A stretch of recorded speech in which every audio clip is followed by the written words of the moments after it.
Cash के शानदार studio में।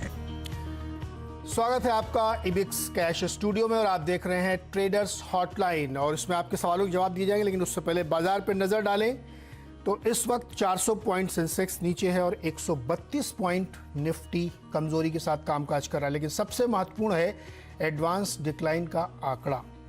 519 शेयर बढ़ने वालों के सामने 2060 शेयर गिरने वाले हैं, यानी 1:3.4 का एडवांस डिक्लाइन रेशियो है। ये जो क्रॉस बना है ये बढ़ता जा रहा है, ये चिंता की बात है। ब्रॉडर मार्केट में सेलिंग है। मिड कैप इंडेक्स 1.25% नीचे है, जबकि बड़े वाले इंडेक्स 0.25% नीचे है। बैंक निफ्टी करीब 0.5% नीचे है, लेकिन मिड कैप में 400 पॉइंट की गिरावट है। ये इंडिकेट करता है कि ब्रॉडर मार्केट में लोग बिकवाली कर रहे हैं, प्रॉफिट बुकिंग कर रहे हैं। और पेटीएम लिस्टिंग हुई है और अब वो करीब 22% नीचे ट्रेड कर रहा है, 1683 रुपये 20 पैसे पर। तगड़ी पिटाई पेटीएम की हुई है लिस्टिंग के बाद। सफायर भी ऊपरी स्तरों से काफ़ी नीचे आया है, अब बिल्कुल फ्लैट 1199 पर ट्रेड कर रहा है, मात्र 25 रुपये ऊपर है अभी। बैंक निफ्टी भी आपकी स्क्रीन पे है, कमजोरी है यहाँ पे। फ्यूचर्स में जरा डालिए वेदांता, जिसके भी हम चर्चा कर रहे थे कि इन्होंने एक डिमर्जर प्लान रखा है सामने, कमेटी बनाई है, लेकिन बाजार को बिल्कुल पसंद नहीं आया। स्टॉक इस समय भी फ्यूचर्स में 6% गिरा हुआ है। Tata Motors, Tata power, Aurobindo pharma, India bulls, Indian hotels, ये सारे शेयर प्रॉफिट बुकिंग की चपेट में हैं। मजबूती के साथ खड़ा कौन है? स्कॉट्स 20 रुपये ऊपर है, एसआरएफ 25 रुपये ये भी ऊपर है, और पंजाब नेशनल बैंक में 2% की तेजी है। सरकारी बैंकों की एक बड़ी बैठक है, शायद उसका थोड़ा बहुत असर हो सकता है। निफ्टी में भी एक नज़र डाल लेनी चाहिए। निफ्टी में तेजी का रुझान बहुत छोटा है, कोई 50 पैसे, कोई 10 पैसे, इस तरीके से मामूली तेजी के साथ वहां पे दिख रहे हैं। लेकिन गिरने वालों में टाटा मोटर्स और एचसीएल टेक्नोलॉजीज लीड करते हुए दिख रहे हैं। ऐसे में आपको क्या करना चाहिए? आपके मन के तमाम सवाल हैं, आप सवाल हमें भेजते रहते हैं, इसका जवाब देंगे सर्वेंद्र श्रीवास्तव। सर्वेंद्र नमस्कार। और आज तो बाजार का मूड ठीक बिल्कुल नहीं लग रहा है। तो हम लोगों ने कई बार इसको चर्चा की है, पिछले हफ्ते से लेकर के, उससे भी पहले, दिवाली के पहले से लेकर के लगातार ही चर्चा हो रही थी कि मार्केट का मूड बहुत अच्छा नहीं दिख रहा है। क्या इतनी गिरावट के बाद अब ठीक ठाक है?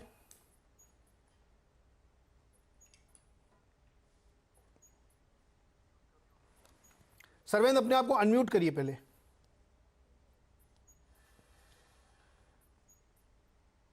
नमस्कार नीरज जी। जी देखिए, अच्छा एक आपने फ्लेवर दिया और एक अच्छा आपने रिमाइंड कराया दर्शकों को कि भाई दिवाली के बाद से हम अपने शोज पे ये डिस्कस कर रहे हैं कि भाई पोजिशनली अब कहीं बाजार वीक होता जा रहा है। और गए हफ्ते में भी जब आए थे तो हमने बोला था कि 18,100 के नीचे निफ्टी फिसल जाएगा और वहां से वीकनेस फिर दोबारा स्टार्ट हो जाएगी। तो पोजिशनली आई थिंक बाजार एक वीक विकेट पे है। पहले हमारे टारगेट जो चल रहे थे 17,700 की निफ्टी में, वो हम रिवाइज कर रहे हैं और हम कह रहे हैं कि 17,500 तक अब जगह बन गई है। आज का ये जो ब्रेक हुआ पिछले स्विंग लो का, उसके वजह से अब तकरीबन 17,500 तक इमीडिएट बेसिस पे निफ्टी में जगह बन गई है। तो गए हफ्ते के व्यू से कि 18,100 के नीचे बेचना चाहिए, उस व्यू से जो लोग खड़े हैं, आई थिंक उनको एक ट्रेलिंग स्टॉप लॉस 17,926.60 पे स्पॉट पे लगा के रखना चाहिए। पोजीशन में बने रहे। मुझे लगता है कि थोड़ी सी जगह और बन गई है, तो 17,700 के बजाय 17,500 के आसपास निफ्टी में प्रॉफिट बुक करेंगे। जिनको नया करना है वो थोड़ा सा उछाल आया, आई थिंक 17,800 की तरफ अगर एक उछाल आए तो वहां बेचे, रिस्क रिवॉर्ड वापस फेवरेबल हो जाएगा। तो 17,500 के टारगेट्स, 17,926.60 का ट्रेलिंग स्टॉप लॉस, निफ्टी पे सेल की राय।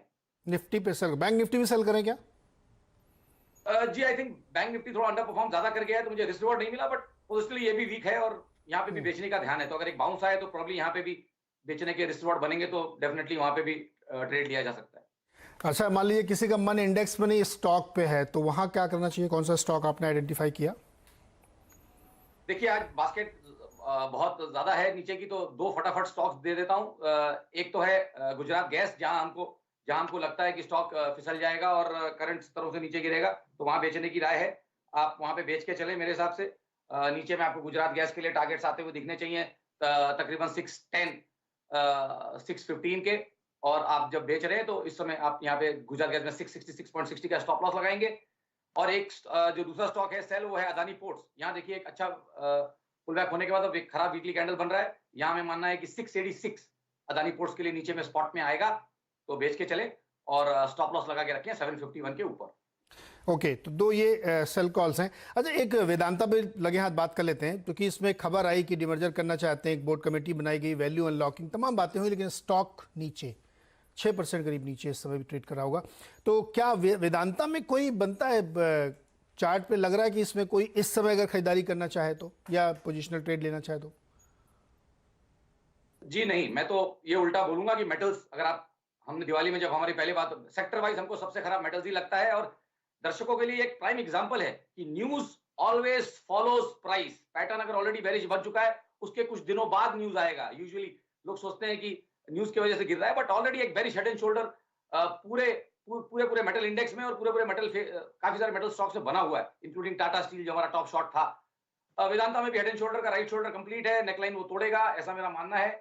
और तकरीबन मुझे लगता है कि नीचे फिसलेगा तो आपको यहाँ पे स्तर तकरीबन आते हुए दिखेंगे 275 280 के। तो अगर किसी को खरीदारी भी करनी है तो आई थिंक वेट करें, 275 280 तक नेकलाइन तोड़ने के बाद ये फिसलेगा। अभी नेकलाइन टूटी नहीं है तो ट्रेड एक्टिवेट नहीं हुआ है, बट बेरिशनेस लग रही है और मुझे लगता है 275 280 आ जाएगा। ओके, तो न्यूज फॉलोज प्राइस, ये आपने अच्छा एक 3 शब्द मुझे बताए जी हैं। बिल्कुल, ये याद रखना चाहिए दर्शकों को भी। हम लोग बीच बीच में आपको थोड़ा सिखाने की कोशिश भी करते हैं। चलते अब सवाल जवाब का सिलसिला शुरू करते हैं। चंडीगढ़ से अमित कुमार जी हमारे साथ हैं। अमित जी नमस्कार, अपना सवाल पूछिए सर। जी नमस्कार सर। जी सर मेरे एक नेशनल एल्यूमिनियम सर, ये है सर आपका 43 पे बाइंग प्राइस है सर, 115 क्वांटिटी है। ओके, तो अच्छा मुनाफा हो रहा है आपको, बताइए सर। ये भी जी सर, मेटल है? जी जी जी और अमित जी। सर एक दूसरा स्टॉक भी है सर। कौन सा? सांघी इंडस्ट्री 46 पे 300 क्वांटिटी। अच्छा ठीक है, फटाफट लेते हैं। नालको बताइए। सर्वेन, आप तो कह रहे हैं मेटल में प्रॉफिट बुकिंग आ सकती है, ट्रेंड लाइन अच्छी नहीं है और इनको हो रहा है तगड़ा मुनाफा, तो इनके लिए क्या राय होगी? सर हम अपने शोज को एकदम सिंपल रखना चाहते हैं। इनके लिए सिंपल राय है कि आधा बेच दें, आधा फ्री हो जाएगा, उसको रख दें।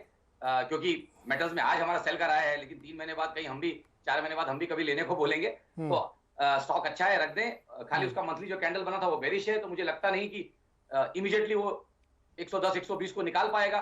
उसके पहले मेरा मानना है कि 55-60 के लेवल्स भी यहाँ पे करेक्शन में आ सकते हैं। बड़ा ही टाइम लगेगा, 3 से 6 महीने। तो आधा मुनाफा बांध लें, आधे शेयर छोड़ दें, और वो जो आधा मुनाफा बांधे उसको साइड में रख दें। बाजार जब नीचे आएगा तो उसको रीइन्वेस्ट करें। ओके, तो आपके लिए अमित जी बिल्कुल साफ रहा है, आधा बेच के निकल लीजिए, प्रॉफिट अपने घर पे करिए, बाकी पड़ा रहने दीजिए। जब ट्रेंड बदलेगा तो इसका फायदा उठाइएगा। अच्छा, इनका एक और स्टॉक है सांघी इंडस्ट्रीज, अगर आपके चार्ट में दिखे तो उस पर भी राय दे दीजिए इनको।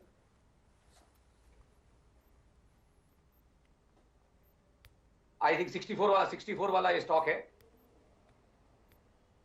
जी जी 6430। तो मेरे हिसाब से तो यहाँ पे ओवरऑल ट्रेंड तो स्ट्रांग है, but short to medium term मुझे लगता है कि स्टॉक एक बार तकरीबन 55-56 तक फिसल सकता है। तो अगर उतने से कंफर्टेबल हैं तो आई थिंक 54 के नीचे स्टॉप लॉस बना के ट्रेड में बने रहें। एल्स अगर इसको ट्रेड करना चाहते हैं तो अभी भेज दें। मुझे लगता है 55-56 के आसपास कवर करने को मिलेगा। हिंदुस्तान जिंक का चार्ट दिखाइए डायरेक्टर साहब, क्विकली फटाफट दिखाइए। हिंदुस्तान जिंक का इस समय प्राइस क्या चल रहा है? कोई मूवमेंट इसमें दिख रहा है कि नहीं दिख रहा है? इसमें एक ग्रीन टिक दिख रहा है, अपुष्ट है, लेकिन अभी पता नहीं, ऐसी खबरें चल रही कि शायद सुप्रीम कोर्ट ने ये अलाउ कर दिया है सेंटर को कि वो अपना इनमें जो शेयर होल्डिंग है उसको डाइवेस्ट कर सकते हैं। 29.5% जो शेयर होल्डिंग है उसको डाइवेस्ट किया जा सकता है, ये खबर चल रही है। अभी थोड़ी देर में इसको और कंफर्म करेंगे, इसलिए हमने कहा कि हिंदुस्तान जिंक के प्राइस पे एक बार नज़र जरूर मार लीजिए। एक छोटा सा ग्रीन टिक बना, लेकिन फिर से वो नीचे की तरफ आता हुआ दिख रहा है। नज़र बनाए रखेंगे हिंदुस्तान जिंक पे।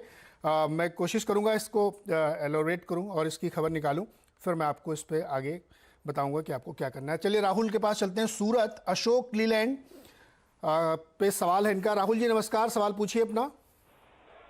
मेरे पास अशोक लेलैंड के 118 के प्राइस के 100 क्वांटिटी के शेयर है। हमारा point of view long term है, तो होल्ड करें या बेच दे? बताइए सरवन जी, क्या करना चाहिए अशोक लेलैंड पे? नीरज जी, अगर इनका लॉन्ग टर्म होराइजन अगर 12 महीने से ज्यादा है तो आई थिंक 124 के ट्रेलिंग स्टॉप लॉस से ट्रेड में बने रहें। 124 के नीचे अगर क्लोजिंग बेसिस पे बंद करता है तो ही बेचें, और मेरे साथ ट्रेड में बने रहें। 12 महीने से प्लस का इनका व्यू लेके मैं चल रहा हूँ। 124 का स्टॉप लॉस और ट्रेलिंग स्टॉप लॉस से बने रहें। ओके, ट्रेलिंग स्टॉप लॉस के साथ इसमें आपको बने रहना चाहिए, और ये सरवेंत की राय इसमें निकल के आ रही। चलिए अगला स्टॉक लेते हैं।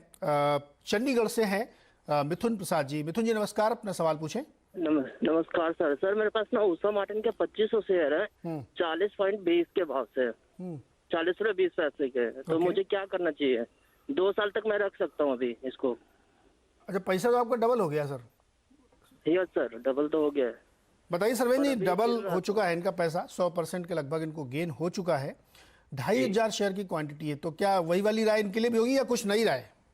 नहीं नहीं सर, हाँ। बाजार को जितना सिंपल रखेंगे उतना ही अच्छा है। बाजार के इन्वेस्टिंग के 3-4 गोल्डन रूल्स हैं, उसमें एकदम परफेक्ट बैठता है। पहली बात। दूसरी बात, कब इसको इस्तेमाल करना है, तो बिल्कुल इनको इसको इस्तेमाल करना चाहिए, क्योंकि इसका मंथली पैटर्न एक बेरिश आउटसाइड रिवर्सल बन रहा है।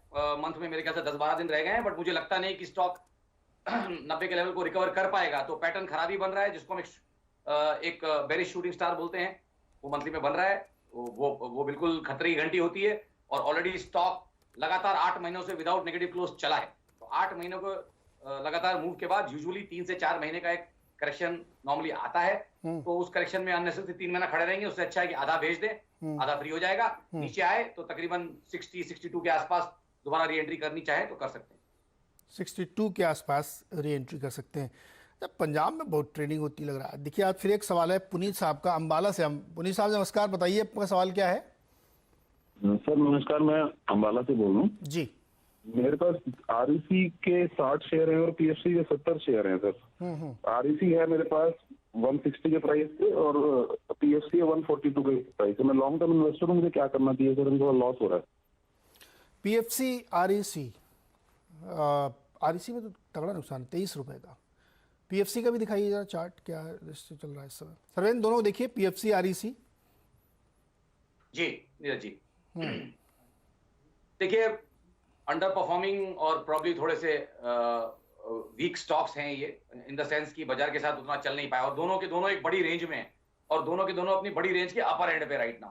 सो मैं आपको आरईसी की रेंज बता दूं, बड़ी रेंज है, लेकिन जो है वो सामने वही बोलना पड़ेगा, 170 से लेके जी 90, 170 से लेके तकरीबन नॉट 90 सॉरी 80 से लेके 170 की रेंज में फंसा हुआ है पिछले 10 सालों से। 2008 के बाद से उसकी यही रेंज रही, उसके बहुत बाहर गया नहीं ऊपर और बहुत नीचे नहीं गया। तो 80 to 170 की रेंज है, अपर एंड से इन्वर्जन है। तो मान के ये चलना पड़ेगा कि भाई रिस्क है, लास्ट 10 साल से जो कर रहा है कहीं उसी को रिपीट किया तो वापस 80-90 की रेंज में ये आ सकता है। मेरे हिसाब से तो इसको बेच लें, इनको नीचे लेने के लिए मिलेगा आरईसी जी। तो आरईसी में मेरे हिसाब से लॉस बुक कर लें, इनको तकरीबन 90 से 100 की रेंज मिलेगी, तो वहां अगर कवर कर लेंगे तो अच्छा रहेगा। ठीक है ना सर? और ये इनका लॉन्ग टर्म सपोर्ट भी टूट गए हैं, लास्ट 4 दिन से लॉन्ग टर्म एवरेज के नीचे ट्रेड कर रहा है आज जी। और पीएफसी में भी सेम ही राय है, पीएफसी का लॉन्ग टर्म 200 टूटा नहीं है, तो ज्यादा वेट करना है तो उसका वेट कर लें। ट्रेलिंग स्टॉप लॉस एक लगा लें, आई थिंक 125 के नीचे 125 टूटेगा तो पीएफसी से भी निकलना है। कारण सेम 10 साल की रेंज, और मैं इनको उसकी भी रेंज बता दूं, 80 से लेके 140 तक की रेंज है इसमें, लास्ट 2007 से। ओके, तो आपके लिए दोनों सलाह है। और जैसा मैंने कहा था कि हिंदुस्तान जिंक की खबर आपको बताऊंगा पूरा। सुप्रीम कोर्ट ने केंद्र को उसकी हिस्सेदारी की बेचने की मंजूरी दे दी है, फर्दर डाइवेस्टमेंट की। 29.5% हिस्सा डाइवेस्ट किया जाएगा। कोशिश कर रहे हैं हमारे संवाददाता असीम मनचंदा से जुड़ने की, उनसे पूरी खबर लेंगे। और इस खबर के चलते हिंदुस्तान जिंक में आपको ये मूवमेंट देखने को मिल रहा है, ग्रीन रेड मिक्स मूवमेंट है। असीम अगर लाइन पे है तो मेरी बात कराइए डॉक्टर साहब। चलिए, जैसे ही जुड़े बताइएगा। तो ये खबर है जिसका जिक्र मैं कर रहा था हिंदुस्तान जिंक पे, और इसी से रिलेटेड खबर आपको बताई गई थी कि इसी ग्रुप की, वेदांता भी अपना कुछ डाइवेस्ट करना चाहते हैं, सब डिमर्जर करना चाहते हैं, तो उसी ग्रुप से जुड़ी एक और खबर यहाँ पे निकल गई। बहुत दिन से वो चाहते भी थे कि सरकार अपना इसमें बाकी हिस्सा बेचे इनको। चलिए खैर, आगे बढ़ते हैं, अगले सवाल को लेते हैं। जब हमारे रिपोर्टर जुड़ेंगे तो उनसे हम आपकी बातचीत कराएंगे। नवी मुंबई से अचिंत कुमार जी हमारे साथ हैं। अचिंत जी नमस्कार, सवाल पूछें अपना। नमस्कार सर। नीरज जी नमस्कार। नमस्कार सर, बताइए सवाल। हाँ, सवाल यह है कि मैं बीएमएल का 100 शेयर लिया था 1014 रुपया में, और उसको बेचा मैंने 1575-1600 का रेंज में बेचा। फिर उसको हमने 1555 में कवर किया। जो मेरा प्रॉफिट हुआ 50%, वो हमने कवर किया। तो मेरा मेन जानने का ये है कि इसका मैं लॉन्ग टर्म के लिए रखना चाहता हूँ, तो क्या मतलब इसका आउटलुक है, ये मुझे जानना है। अभी आपके पास 35 शेयर है 1565 के। Right sir. Okay Sarvendra, 35 share है 1565 के, वो बीच बीच में मुनाफा भी वसूलते रहते हैं, लेकिन अभी इसमें चाहते हैं कि रुक जाए क्या ये? देखिए, इनको मुबारकबाद दूंगा कि अपने लॉन्ग टर्म सेटअप्स में ट्रेडिंग भी कर पाते हैं, वही एक बढ़िया तरीका है कई बार, लेकिन ये थोड़ा जल्दी ट्रेड कर रहे हैं, तो मेरे हिसाब से थोड़ा आराम से ट्रेड करें। और पोजिशनली मैंने जैसे बोला कि निफ्टी थोड़ा वीक हुआ है, और अब जो फॉलिंग बास्केट है बहुत कड़ा एक हर्डल है तकरीबन 1700 का, उसको एक लास्ट 2.5-3 महीने से क्रॉस नहीं कर पा रहा है। मेरा मानना है कि जब ये ट्रेडिंग कर ही रहे हैं तो इसको यहाँ बेच दें, और तकरीबन इनको जब 1380-1400 की रेंज में मिले तो वहां ट्रेड करने की कोशिश करें। एक बार 1380-1400 आएगा, 1380-1400 के आसपास फिर से जाइएगा, अभी आपके पास प्रॉफिट का समय है। अच्छा, मैंने कहा था कि अपने रिपोर्टर से बात करेंगे, असीम मनचंदा हमारे साथ जुड़ गए हैं। असीम, बताइए क्या खबर है पूरा? देखिए, 2016 में सुप्रीम कोर्ट ने हिंदुस्तान जिंक के जो हिस्सेदारी है उसने बेचने पर स्टेटस को जो है वो लगा दिया था। पिछले साल सरकार ने दोबारा से सुप्रीम कोर्ट के इसके ऊपर अप्रोच जो है वो किया और कहा कि सरकार की इस वक्त हालत जो है वो ठीक नहीं है। सरकार ये चाहती है कि जितनी भी पब्लिक सेक्टर की कंपनियां उनकी हिस्सेदारी जो है वो बेचे, तो इसको अलाउ जो है वो किया जाना चाहिए। सुप्रीम कोर्ट ने उस वक्त ये मामला जो है अब सुना और उसके बाद अपना फैसला जो है सुरक्षित रख लिया था। आज सुप्रीम कोर्ट ने अपना फैसला जो है वो सुनाया। सुप्रीम कोर्ट ने कहा कि सरकार जो है इसके अंदर अपनी 29% की हिस्सेदारी जो है वो बेच सकती है, क्योंकि अब ये सरकारी कंपनी जो है वो नहीं बची है, तो इसके अंदर सरकार को हिस्सेदारी बेचने को अलाउ जो है वो कर दिया।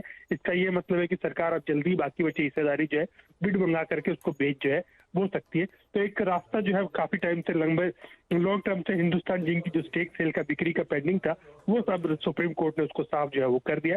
अब भी कंपनी जो है अपनी हिस्सेदारी 29% की जो है सरकार वो बेच सकती है। जी, तो ये खबर है, सरकार को मंजूरी मिल गई है और अपनी वो हिस्सेदारी अब जो करीब 29.2% है उसको बेचेंगे। और स्टॉक इस समय हिंदुस्तान जिंक का अगर आप डाटा डालें तो करीब बहुत मामूली सा नीचे है, लेकिन 2.5-3 रुपये नीचे ट्रेड कर रहा है, चूँकि स्टेक बिकना है, बड़ा चंक बिकना है। क्या प्राइस होगा इसको लेकर के बाजार में इस तरह का रिएक्शन आता हुआ दिख रहा है। इस पर हमने आपको राय पहले ही दिलवाई है सर्वेन से कि हिंदुस्तान जिंक में आपको क्या करना चाहिए। चलिए फटाफट चलते हैं पुणे। किरण बंदा मंत्री हमारे साथ हैं। किरण जी नमस्कार, अपना सवाल पूछें। नमस्ते नीरज जी। नमस्ते सर। मेरे पास सास्केन के शेयर है 170, एवरेज प्राइस 257 है, तो और खरीदी क्या क्या करूं? 257 रुपए के भाव पे आपने खरीदे हैं? हाँ, 10 साल पुराना मेरा इन्वेस्टमेंट है सर। ओह भाई, ये प्राइस सही कराइए पहले। 257 रुपए पे इन्होंने खरीदे हैं, 70 शेयर हैं इनके पास सास्केन टेक्नोलॉजीज के, और आपको होपिंग प्रॉफिट 1000 रुपये पर शेयर का हो रहा है। सरवेन जी अब क्या करेंगे, अब कौन सी सलाह देंगे इनको? 90% बेच लेंगे आप? सर आपने तो मुंह की बात छीन ली, बट देखिए मैं क्या बोल रहा हूँ, जब 10 साल की इनकी बड़ी होल्डिंग है तो मेरे हिसाब से थोड़ा मुनाफा मानना ऑलवेज बेटर रहता है। 3 से 6 महीना बाजार में नरमी रह सकती है। पोजिशनली ये लग रहा है 18,500-600 के ऊपर निफ्टी टिक पाए। अभी ऐसे आसार तो लग नहीं रहे कि उसके पुल बैक भी आएगा तो उसके ऊपर टिक पाएगा, तो 3-6 महीने टाइम वाइज एक करेक्शन रहेगा, पॉसिबल है। और इस पर्टिकुलर स्टॉक का लास्ट 3 महीने का मैं आपको 4 महीने का व्यू दे दूं कि बड़ी मुश्किल से भी ये 1400 के ऊपर कभी बंद नहीं कर पाया है। तो अब आप देख लें कि 4 महीने से फाइट चल रही है, डिस्ट्रीब्यूशन चल रहा है, और मेरा मानना यह है कि आधी क्वांटिटी यहाँ पे भी बेच लें, आधी क्वांटिटी लाइफ लॉन्ग के लिए फ्री हो गई, रख दी। नीचे आए तो उसी पैसे को रीइन्वेस्ट करें, चाहे तो सास्केन में चाहे कहीं और। मेरा मानना है कि स्टॉक फिसलेगा तो तकरीबन 930-980 की रेंज में एक बार आएगा, तो अगर ये वो ट्रेड लेना चाहते हैं तो आधा भेज दें, और नीचे आए तो फिर वो 980-930 की रेंज में अगर आता है तो आधी क्वांटिटी वापस कवर कर सकते हैं। ओके किरण जी, आपके लिए बिल्कुल सिंपल सलाह है कि आप चूंकि ह्यूज प्रॉफिट पे बैठे हुए हैं तो आपको थोड़ा प्रॉफिट बांधना चाहिए, और आपको बधाई कि आप एक अच्छे स्टॉक को लंबे समय तक रोक के बैठे, इसलिए आपको इतना होपिंग प्रॉफिट हो रहा है। लेकिन इसके साथ एक सच ये भी होता है कि बीच बीच पे मुनाफा लेते रहिए, वरना वो पेपर पे ही घटता बढ़ता रहता है, उससे आपको कोई फ़ायदा होता नहीं है। इसलिए थोड़ा प्रॉफिट बीच बीच में लेते रहना चाहिए, जैसे कि हम लोग आज के लिए सिखाने की कोशिश कर रहे हैं। तो आप इसमें थोड़ा प्रॉफिट ले लीजिए, और आपको ये स्टॉक बहुत अच्छा लगता है, जब नीचे आएगा तो फिर री एंट्री करिएगा तो आपको और नीचे के प्राइस पर मिलेगा। चलिए सर्वेन, बहुत बहुत शुक्रिया आप तमाम सवालों के जवाब देने के लिए, दर्शकों की मदद करने के लिए। सुमित स्टूडियो में पहुंच चुके हैं, ब्रेक के तुरंत बाद लेके आएंगे खिलाड़ी नंबर 1। हर्षदा जी कहाँ हैं? हर्षदा जी जो पेटीएम की शानदार जो लिस्टिंग हुई है तो विजय जी का इंटरव्यू करने के लिए क्या चल रहा है इस समय, जरा एक बार पेटीएम का भाव। आज 25% नीचे है Neeraj ji, as we speak करीब करीब 20 से 25% नीचे है, लेकिन मेगा आईपीओ है, इतने बड़ा आईपीओ अब तक की हिस्ट्री में इससे बड़ा आईपीओ नहीं आया, तो उसकी इंटरेक्शन तो बनता था। तो विजय जी से बातचीत करने के लिए, मुखातिब होने के लिए वहाँ पर खुद मौजूद हैं। तो हर्षदा जी आएंगी थोड़ी देर में, उनसे भी हम चर्चा करेंगे, लेकिन फिलहाल के लिए कुछ ही देर में हम लेकर आ रहे हैं आपके लिए खिलाड़ी नंबर 1। 3 खिलाड़ी हमारे साथ मौजूद हैं, उनसे हम चर्चा करेंगे और जानेंगे कि आज गिरते बाजार में वो कैसे परफॉर्म करेंगे, कैसी कॉल्स लेकर आएंगे। उन सब